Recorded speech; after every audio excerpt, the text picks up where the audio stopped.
नमस्कार, मैं बालकृष्ण मुले एक बार फिर हाजिर हूँ शहर के गलियारों में चल रही ताजा तरीन चर्चाओं के साथ। आइए सबसे पहले बात करते हैं आचार्य धर्मेंद्र की। क्या भोजशाला मामले को एक बार फिर गरमाने की कवायदें तेज हो चुकी है? जी हाँ, भोजशाला मुद्दे को हवा देने वाले आचार्य धर्मेंद्र की धार जाने की जीत तो कुछ यही कहती है। आचार्य धर्मेंद्र धार में दस्तक देंगे, ये सुर्खी बाजार में आते ही जिला प्रशासन हो या फिर अमन पसंद लोग, सभी के माथे पर सिलवटें पड़ना शुरू हो गई है। आचार्य धर्मेंद्र के धार जाने की चर्चा पिछले एक सप्ताह से चल रही है। अब वो दिन भी आ गया है जब आचार्य धर्मेंद्र आएंगे, पहले की तरह मीडिया से चर्चा करेंगे और फिर अगले ही दिन धार रवाना हो जाएंगे। वर्ष 2013 में भोजशाला मामला ठंडे बस्ते में नहीं रहने वाला। बसंत पंचमी पर बनी अप्रिय स्थिति के बाद अब धार में आचार्य धर्मेंद्र पहुंचेंगे।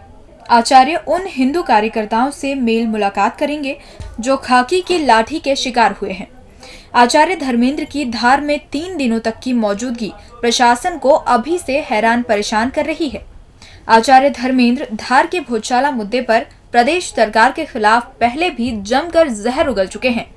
ऐसे में आचार्य की इस यात्रा को लेकर प्रशासनिक हलकों में अभी से चर्चा की जा रही है। आचार्य के धार जाने का कार्यक्रम 1 सप्ताह पहले ही बन गया था। हालांकि आचार्य से जुड़े लोगों का कहना है कि वो उन हिंदू संगठनों के कार्यकर्ता से मेल मुलाकात करने आ रहे हैं जिन्होंने बसंत पंचमी पर बनी अप्रिय स्थिति को करीब से झेला है। धार के गलियारों में ये भी चर्चा है कि इस बार आचार्य ने जिस तरह से 3 दिन का वक्त धार को देने के लिए दिया है, उससे ऐसा लगता है कि भोजशाला मामले को आगे चलाने के लिए वो किसी कार्य योजना को लेकर भी चर्चा कर सकते हैं। वैसे कहा यह जा रहा है कि आचार्य के पास हिंदू संगठनों के कार्यकर्ताओं ने बिंदुवार सारी ही जानकारियां पहुंचा दी है और आचार्य धार में बनी अप्रिय घटना से आहत हैं। ऐसे में वो इस बार फिर जिम्मेदारों को कटघरे में तो खड़ा करेंगे ही। बीजेपी के प्रदेश संगठन महामंत्री अरविंद मेनन इन दिनों जमकर सुर्खियां बटोर रहे हैं। मेनन ने अपने वाक चातुर्य की ऐसी वानगी पेश कर दी है कि पार्टी के गलियारों में ये चर्चा जोर शोर से चल पड़ी है कि क्या बात है साहब, आप तो बड़े ही छुपे रुस्तम निकल आए। दरअसल जो नेता अब तक साहब के एक नजर के लिए दुआएं किया करते थे और वह वही साहब है कि नेता पर ही काव्य करते सुने जा रहे हैं।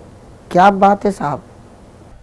इंदौर के एक तरफ महाकालेश्वर है तो दूसरी तरफ ममलेश्वर, और यदि बीच में कोई है तो वो है हमारे शंकर। शंकर के साथ कृष्ण और मुरारी भी हैं। इनके साथ सुदर्शन भी हैं जो अब सब पर भारी हैं। अब बताइए, यदि ऐसे संबोधन और कोई नहीं बल्कि संगठन महामंत्री अरविंद मेनन मंच से देंगे तो फिर क्यों नहीं मंचासीन नेता गदगद होंगे। इन दिनों शहर के बीजेपी नेताओं पर संगठन महामंत्री मेनन जमकर प्रेम बरसा रहे हैं। मेनन के इस नए रूप की चर्चा पार्टी कार्यालय के दफ्तर में जमकर हो रही है। सबसे ज्यादा प्रसन्न वो है जो मेनन के साथ इन दिनों सबसे ज्यादा दिखाई दे रहे हैं। एक जमाना था जब पार्टी के संगठन महामंत्री किसी नेता की ओर नजर भी इनायत कर लें तो बड़ी बात हो जाती थी। लेकिन अब पार्टी बदल रही है, नेता बदल रहे हैं, तो फिर संभवतः संगठन महामंत्री मेनन ने भी यही सोचा होगा कि आखिर वो भी क्यों न बदले। मेनन इन दिनों कार्यकर्ताओं को जमकर गुदगुदा रहे हैं। हर मंच पर मेनन शंकर लालवानी को जमकर ऊंचाइयां दे रहे हैं। मेनन के इस रुख से 2 नंबरी खेमे के साथ साथ लालवानी के अपने बेहद प्रसन्न हैं। लेकिन कहा जा रहा है कि मेनन का ये रुख उन्हें रास नहीं आ रहा है जो नगर अध्यक्ष पद के दावेदार हैं, लेकिन मेनन से काफी दूर हैं। चलिए इस बात को छोड़ देते हैं, लेकिन अब तो केवल मेनन के बदले स्वर की ही चर्चा है। मतलब चुनावी साल में अब दूर दूर दिखाई देने वाले नेता मेनन के करीब पहुंच सकते हैं, और वो भी जल्दी ही। युवा मोर्चा के प्रदेश अध्यक्ष रहे जीतू जिराती की बुराई है कि कम होने का नाम ही नहीं ले रही है। हालांकि जिराती लगातार कोशिश कर रहे हैं कि जो होना था अब तक हो चुका, अब कम से कम कहीं कोई गड़बड़ नहीं होना चाहिए। बावजूद इसके महासंपर्क अभियान के पहले ही दिन उनकी 19 हो गई और मुहूर्त भी बिगड़ गया। बीजेपी के महासंपर्क अभियान के बड़े मायने हैं। संगठन स्तर पर पार्टी ने ये अभियान बेहद चिंतन के बाद शुरू किया है। यही वो अभियान है जिससे पार्टी इस निर्णय पर पहुंचेगी कि उनकी सरकार और उनके मौजूदा विधायकों से आम जनता कितना खुश है या फिर नाराज। पार्टी द्वारा संत रविदास की जयंती से अभियान की शुरुआत करने के पीछे भी पार्टी नेताओं की अपनी ही एक सोच है। पूरे 25 दिवसीय अभियान का पहला दिन सभी विधानसभा क्षेत्रों में शांति के साथ गुजरा, लेकिन जहां शांति होना बेहद आवश्यक थी वहां पूरी गड़बड़ हो गई। फिलहाल गांव से लेकर शहर के गलियारों तक में राव के विधायक जीतू जिराती का राजनीतिक भविष्य खतरे में बताया जा रहा है। राजनीतिक गलियारों में चल रही चर्चाओं पर भरोसा करें तो जिराती पर अब भी कांग्रेस के जीतू पटवारी को भारी बताया जा रहा है। भले ही पटवारी को कांग्रेस ने अभी प्रत्याशी घोषित नहीं किया, लेकिन आम लोग इन्हें ही कांग्रेस उम्मीदवार मानते हैं। इधर मौजूदा विधायक यानी जीतू जिराती भी लगातार दावा जता रहे हैं कि उन्होंने राव में उनके और मतदाताओं के बीच आई खाई को पाट कर रख दिया है। लेकिन महासंपर्क अभियान के पहले दिन उनके समक्ष बनी अप्रिय स्थिति ने उनके दावों की पोल खोल कर रख दी।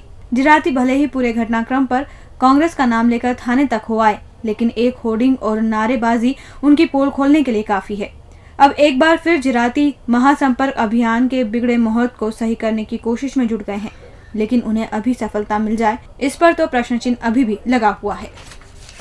शहर कांग्रेस ने अपनी टीम का गठन कर दिया। टीम लीडर प्रमोद टंडन को भले ही अपनों पर भरोसा ना हो, लेकिन आम लोगों में यह विश्वास जागा था कि अब कांग्रेस कार्यालय यानी गांधी भवन हरा भरा हो जाएगा। नए नवेले पदाधिकारी कलपदार कुर्ता पहन पार्टी कार्यालय पहुंचेंगे, लेकिन खास बात तो यह है कि पार्टी कार्यालय अभी भी पहले की तरह ही खाली खाली है। यहाँ तक कि जब कांग्रेस में एक बार फिर लौटे लक्ष्मण सिंह पार्टी कार्यालय पहुंचे तो उनका स्वागत चुनिंदा कार्यकर्ताओं ने ही किया। नए नवेले यहाँ भी पिछड़ी गए। कांग्रेस में पार्टी के नहीं बल्कि व्यक्ति विशेष के पीछे दौड़ भाग की जाती है। यह बात एक बार फिर सही साबित हो गई। शहर कांग्रेस की जंबो टीम टंडन अब अस्तित्व में आ चुकी है। बावजूद इसके कांग्रेस कार्यालय यानी गांधी भवन खाली खाली ही नजर आ रहा है। ये बात तो सही है कि टीम लीडर यानी प्रमोद टंडन ये बात पहले से जानते हैं कि उनकी पार्टी में चाहे जिसे पद दे दो वो केवल पद लेकर घर ही बैठेगा। वे भले ही अपने मुंह से कुछ न बोले, लेकिन उन्हें इस बात का एहसास पहले से है। 275 नामों वाली कार्यकारिणी होने के बाद भी अभी तक ना तो पूरे नेता कार्यालय पहुंच पाए हैं, न ही उन्होंने अपने अध्यक्ष से मिलने की कोई जहमत उठाई। वैसे कायदे से कम शहर कांग्रेस के पदाधिकारियों को अपने समर्थकों के साथ पार्टी कार्यालय पहुंचकर गतिविधियों में हिस्सा लेना चाहिए।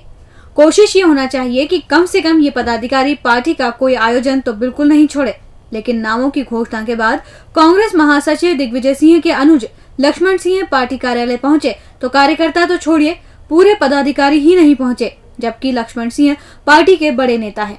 वो 5 बार के सांसद रहने के बाद 2 बार विधायक भी रहे हैं। अब जरा सोचिए, जब राघोगढ़ के राजा के ये हाल कांग्रेस के नवनियुक्त पदाधिकारी कर सकते हैं तो फिर 276 से क्या उम्मीद करेंगे। और अंत में बात करते हैं जांच रिपोर्ट की। इंदौर नगर निगम के कांग्रेस पार्षद दल को निर्माणाधीन पुलिया धंसने के मामले में मनमाफिक जांच रिपोर्ट नहीं मिल पाई है, जिसके बाद अब कांग्रेसी पार्षद नई रणनीति के तहत काम पर लग गए हैं। कहा जा रहा है कि कमिश्नर से न्याय न मिलने की स्थिति में अब वो कोर्ट की शरण लेंगे। हालांकि निगम के गलियारों में यह चर्चा भी जोर शोर से है कि कांग्रेसी पार्षद निगम के ही एक इंजीनियर की शह पर दूसरे इंजीनियर को मात देने की कोशिश में जुटे हुए हैं। क्या इंदौर नगर निगम का कांग्रेस पार्षद दल भी निगम अफसरों या यूं कहें कि निगम के इंजीनियरों के हाथों की कठपुतली है? आप कहेंगे ये कैसे हो सकता है, लेकिन जिस तरह की बातें निगम के गलियारों से निकलकर बाहर तक आ रही हैं, उससे ये बात सच लगती है। दरअसल मामला ये है कि कांग्रेस पार्षद दल निर्माणाधीन पुलिया के धंसने के मामले में हंस कुमार जैन पर कार्रवाई यानी उन्हें हटाने की मांग कर रहा है। निगम के गलियारों में जांच कमेटी की रिपोर्ट भी जग जाहिर हो चुकी है। इस रिपोर्ट में हंस कुमार जैन को क्लीन चिट मिल चुकी है। इस मामले में श्री खंडे भी दोषी पाए गए हैं, लेकिन कांग्रेस पार्षद दल है कि अभी भी जैन के ही पीछे पड़ा हुआ है। कांग्रेसी पार्षद निगम कमिश्नर की जांच रिपोर्ट आने के बाद अब मामले को नई रणनीति के तहत ही न्यायालय ले जाने का मन बना रहा है। कांग्रेस पार्षद दल ने इस संबंध में बैठक भी कर ली है। अब कांग्रेस पार्षद दल हंस कुमार जैन पर ही क्यों कार्रवाई चाहता है, इसे लेकर निगम के गलियारों में अजीब सी चर्चा सुनने को मिल रही है। कहा जा रहा है कि कांग्रेसी पार्षद इस मामले में एक इंजीनियर की शह पर काम कर रहे हैं। निगम इंजीनियरों की आपसी प्रतिद्वंदिता के चलते मामला खींच रहा है।